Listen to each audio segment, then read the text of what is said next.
తెలంగాణలో పిల్లల సంఖ్య తగ్గిపోతుంది. అంటే జననాల రేటు పడిపోతుంది. ఒకప్పుడు ఉమ్మడి కుటుంబాలు, ఇంటి నిండా బంధువులు, పిల్లల సందడి ఉండేది. కానీ ఇప్పుడు ఒక్క పిల్లాడు చాలు, లేదా అసలు పిల్లలు వద్దనే నిర్ణయం కనిపిస్తుంది. తెలంగాణలో నిశ్శబ్దంగా ఒక పెద్ద మార్పు జరుగుతుంది.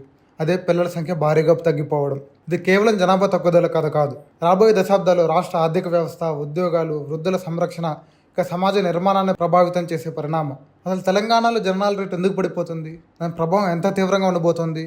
ఈరోజు ఈ వీడియోలో పూర్తిగా తెలుసుకుందాం. ఇటీవల కేంద్ర ఆరోగ్య కుటుంబ సంక్షేమ మంత్రిత్వ శాఖ విడుదల చేసిన NFHS 6 సర్వే ప్రకారం తెలంగాణ టోటల్ ఫెర్టిలిటీ రేట్ లేదా TFR ఇప్పుడు 1.7కు పడిపోయింది. సగటున ఒక మహిళ తన జీవిత కాలంలో ఎంతమంది పిల్లలకు జన్మనిస్తుందో తెలిపే సూచిక ఈ TFR. జనాభా స్థిరంగా కొనసాగాలంటే ఈ సంఖ్య కనీసం 2.1 ఉండాలి. అంటే ప్రతి తరం తర్వాత వచ్చే తరం సంఖ్యలో సమానంగా ఉండాలి. కానీ తెలంగాణలో ఈ సంఖ్య ఇప్పుడు 1.7 మాత్రమే ఉంది. ఇది దేశ సగటు 1.9 కంటే కూడా తక్కువ. గత 20 ఏళ్ల ట్రెండ్ చూస్తే ఇది ఒక్కసారిగా జరిగిన మార్పు కాదు.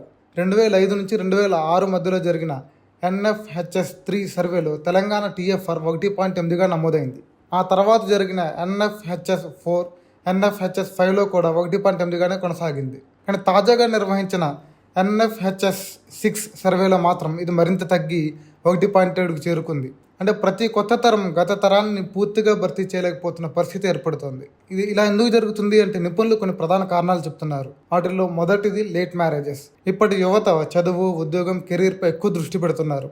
దీంతో పెళ్లిళ్ళు 30 ఏళ్ల తర్వాత జరుగుతున్నాయి. పిల్లలు కనడానికి ఉండే కాలం చాలా తగ్గిపోతుంది. రెండో ప్రధాన కారణం చిన్న కుటుంబాల వైపు మొగ్గు చూపడం. గతంలో 2 లేదా 3 పిల్లలు చాలా సాధారణం.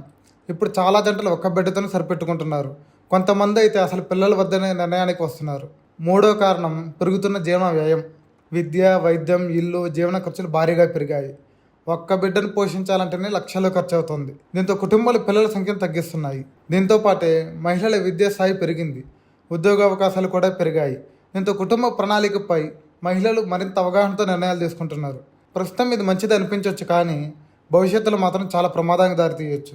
ప్రస్తుతం తెలంగాణకు పెద్ద సంఖ్యలో యువ జనాభా ఉంది. దీనినే డెమోగ్రాఫిక్ డివిడెండ్ అంటారు. అంటే పనిచేసే వయసు వారు, యువతే ఎక్కువ.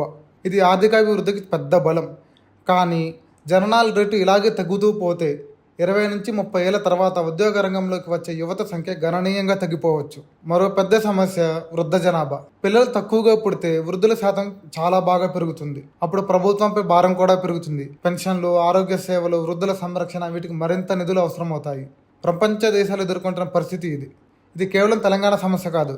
ప్రపంచంలోని కొన్ని అభివృద్ధి చెందిన దేశాలు కూడా ఈ సమస్యతో పోరాడుతున్నాయి. జపాన్, చైనా, దక్షిణ కొరియా, ఇటలీ ఈ దేశాల్లో తక్కువ జనాల రేటు కారణంగా వృద్ధుల జనాభా భారీగా పెరిగింది. పనిచేసే యువత తగ్గిపోయారు. దీంతో ఆర్థిక వ్యవస్థపై ఒత్తిడి పెరిగింది. ఇప్పుడు దేశాల్లో చాలా దేశాలు పిల్లల్ని కనాలని, ప్రజలను ప్రోత్సహించడానికి ప్రత్యేక పథకాలు కూడా తీసుకొస్తున్నాయి. ఇప్పుడు దక్షిణ భారత రాష్ట్రాల పరిస్థితి చూసుకుంటే NFHS 6 సర్వే ప్రకారం తమిళనాడు ఫెర్టిలిటీ రేట్ 1.5, కేరళ 1.6, తెలంగాణ 1.7, ఆంధ్రప్రదేశ్ 1.7, కర్ణాటక 1.8 ఇలా ఉన్నాయి. భారత సగటు 1.9గా ఉంది. అంటే మొత్తం దక్షిణ భారతదేశంలోనే జననాల రేటు రీప్లేస్మెంట్ లెవెల్ కంటే తక్కువగా ఉంది. ఈ మార్గంలో తెలంగాణ ఒక్కటే ఒంటరిగా నడవడం లేదు. ఇది ప్రాంతీయ ధోరణిగా మారుతుంది. ఇప్పుడు అసలు ప్రశ్న ఏంటంటే, తక్కువ జననాల రేటు మంచి సంకేతమా, లేక భవిష్యత్తులో పెద్ద జనాభా సంక్షోభానికి నాందా? ఒకవైపు చిన్న కుటుంబాలు, మెరుగైన జీవన ప్రమాణాలు, మరోవైపు వృద్ధ జనాభా పెరుగుదల, యువత తగ్గుదల.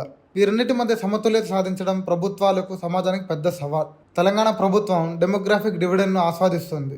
కానీ రేపటి తరాల కోసం సరైన ప్రణాళికలు ఇప్పుడే అవసరం. లేకపోతే ఈరోజు కనిపించిన చిన్న సమస్య రేపు రాష్ట్ర భవిష్యత్తును ప్రభావితం చేసే పెద్ద సవాల్గా మారవచ్చు. తెలంగాణలో తగ్గుతున్న ఫెర్టిలిటీ రేట్ గురించి మీ అభిప్రాయం ఏంటి? కామెంట్లో చెప్పండి.